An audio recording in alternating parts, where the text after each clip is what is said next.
In the fourth quarter of the Milwaukee Bucks Boston Celtics Game 5, the Celtics built up a sizable lead for themselves only for the Bucks to battle back and win the game.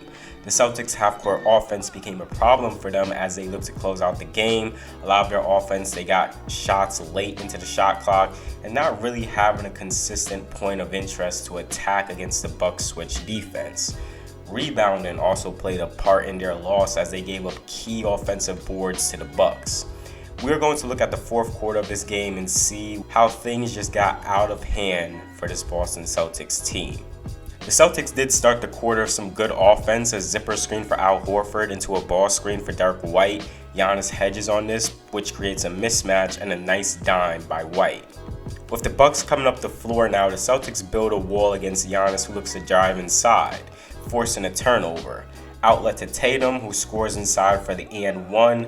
Boston is now in the driver's seat here, and it looks like they are going to pull away with this game. The Bucks here run Iverson into a stagger screen for Grayson Allen. White communicates his switch, and on the catch, two Celtics show on the ball, and even though Matthews got some space here, Horford was shown from the weak side. So Allen passes out of this. The threat of the Connaughton 3 leads to White closing out. Now a quick drive, swing the ball around. Pritchard shows help, and you can see every single Celtic is focused on the ball. Grant Williams sinks into the paint off of Giannis. Good job moving the ball here by the Bucks. Jrue attacks the Horford closeout. Now things get rough here. White, Pritchard, and Grant all help on the ball, leaving multiple guys open on the perimeter. Too much help comes. Great pass from Jrue. This is a tough shot from Pat. A no-dip 3, not really getting rhythm into the shot, but still knocks it down. The Celtics come up now and run the same screen-to-screener action for Horford, getting that switch. Matthews does help and takes on the Horford assignment, but this now leaves Pat on Tatum. Everyone just clears out and let Tatum dunk this home. This is one of those momentum plays where, okay, Tatum just made a highlight. The crowd is into it, getting loud. Some teams here might get rattled, force plays, make a turnover. The Bucks just didn't get rattled here. They inbound the ball, they push it up the floor. Jrue just gets a good look for 3, quick jab on Grant, gets space and hits this shot. The Celtics come up, they run the same screen-to-screener action, and you notice anything different? Derek White was always the initiator of this, but now they put Jrue Holiday on the ball and stash their weaker defenders in the corners. So now they can comfortably switch everything on this action. West makes it hard for the pass to Tatum, but excellent cut. Jrue steps up and Tatum gets a foul call here. Tatum makes one of the free throws and the Bucks come up and immediately get into their offense. Quick empty side 2-man game with Allen and Giannis. Grant slides over against Allen. Think it would have been best to drop here. Grant needs to be on Giannis at all times and either go under or fight through the screen here from White. The backline defense here with Pritchard being the lone man isn't the best, so it seems like switching this was their main play. Giannis dunks it home, and there is nothing White or Pritchard can do about it. Down the stretch, the Celtics offense got pretty rough. They executed very late in the shot clock, and the process of getting everything together was just clunky. They try to work White and Tatum together here, but nothing is developing. White is not getting past Jrue. Jrue pokes the ball now. Okay, even though Pritchard makes a tough shot here, it's not the ideal or consistent situation you want to put him in with little time on the clock. Off the Tatum miss, this is a 4-on-5 fast break. Jrue Holiday trails the play. Pritchard picks up Giannis, and you see how much quickly the Bucks play, getting to their offense, pushing the pace. West cuts into the paint, gets behind Horford. Grant does get concerned and tags West. This makes him trail off of Connaughton in the corner. So off this handoff, good look, Pat knocks down this 3, an 8-point game. The Celtics look to run Horn Chicago. A pass to Horford at the right elbow, a pin down into a handoff for Jaylen Brown, and now the Celtics have a favorable matchup. You get that switch. Jrue is off of Brown and he has Portis on him. This needs to be attacked. I don't understand Smart coming from the corner screening for Brown and now creating a much more better defender to be on Brown. This isn't the matchup you want. And maybe Brown can hit White in the corner where Jrue Holiday is helping off from and he can just attack the closeout or get a 3. But nonetheless, Giannis locks this up. Brown panics, gets low into the shot clock, bad pass, and gets a turnover.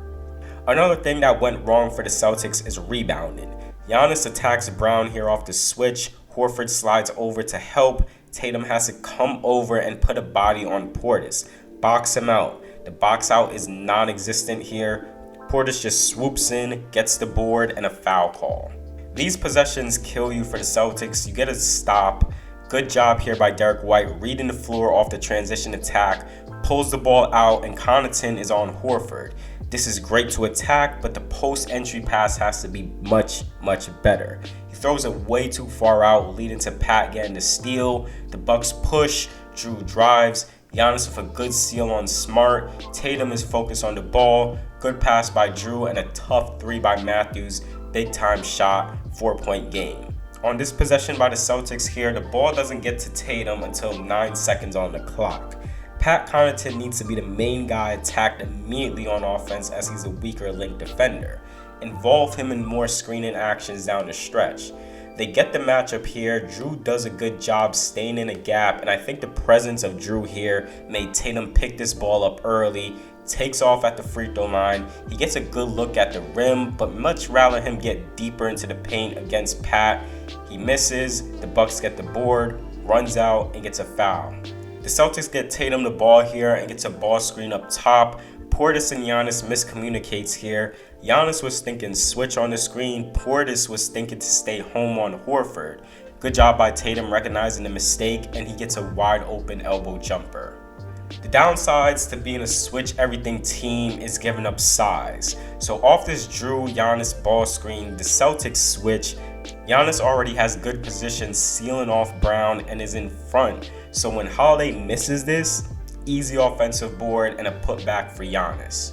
Not much the defenders can do here on this possession. A few possessions later, a 2-point game. This was the big Giannis block, and the Celtics work out of a horn screen, and Horford does get a good seal on Giannis.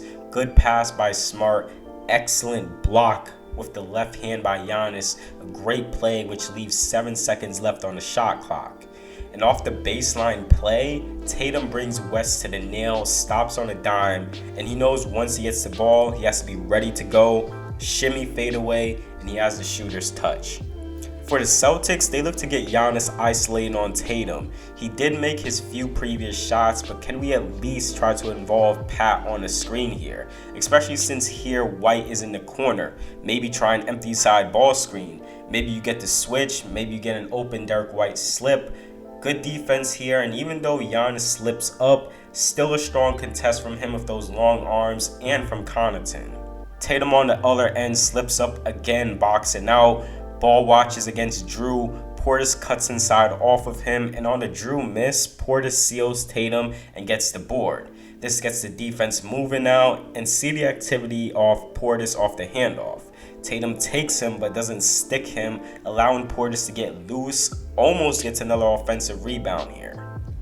The Celtics do secure the ball and move it up the floor. They look to get Portis switched onto Brown. He does, and this is a good attack. Creates space. This draws in Matthews to close out. And look at the big man in Al Horford. Great cut inside, and he gets a putback dunk off the miss.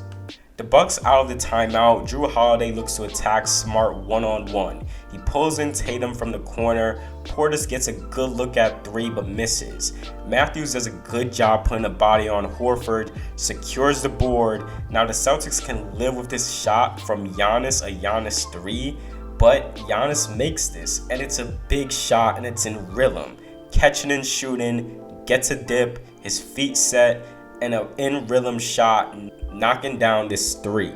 With less than a minute remaining in the fourth quarter, they go to their screen-to-screener action, and Smart is able to split the switch, gets in the lane, and now this is just him losing the ball. This is a good attack. Maybe it would have been best for Brown or Tatum with the ball in their hands. The Bucks move in transition now. Giannis finds Portis. Great patience from Portis here. Locates Jrue Holiday trailing, and he knocks down a big three to tie the game. Out of the timeout for the Celtics, they immediately attack. Quick pin down screen for Tatum. West trails. Tatum attacks Portis. West bumps Horford inside, and you get a foul call for Tatum. Celtics up 2, the Bucks here look to get Giannis going one-on-one, and he's able to get inside and draw a foul. Now this was the biggest rebound that cost the Celtics the game. Giannis makes one free throw. On the second, he misses, and this is just unfortunate circumstances. Smart and Brown goes for the board, but they collide with each other, losing the ball. Portis gets it and shoots the shot off the glass. This is just very unfortunate for the Celtics. 11 seconds left, and this was a hell of a defensive play by Jrue Holiday. The play was to get the ball to Tatum, but Horford is too slow in setting the pin down screen for Tatum. Things develop slow. Smart does get a good look here, gets space off of Connaughton, gets a good look to drive, but this was a good block and throws the ball off of Smart. Great defense by Jrue Holiday, and it didn't seem like Smart was aware that Jrue was around. He saw the space he had and looked to attack. Final play of the game, no timeouts, 5.9 seconds. The Bucks up 3. First of all, Portis just trucks Wes Matthews, and this leaves Tatum open. Smart has to be a better point guard here in terms of ball control. He gets the ball, he has to keep his head up, he fumbles the ball a bit and starts to look down. Now he is going into rough territory, he's fumbling the ball, time is ticking, Tatum is wide open, the defense is collapsing to him now. He doesn't get control of the ball, Jrue just picks it off, and that's the ball game. That'll wrap it up for this video. If you enjoyed the video, please do give it a like and subscribe to the channel if you enjoy content like this. And with all that being said, I will see you all in the next video.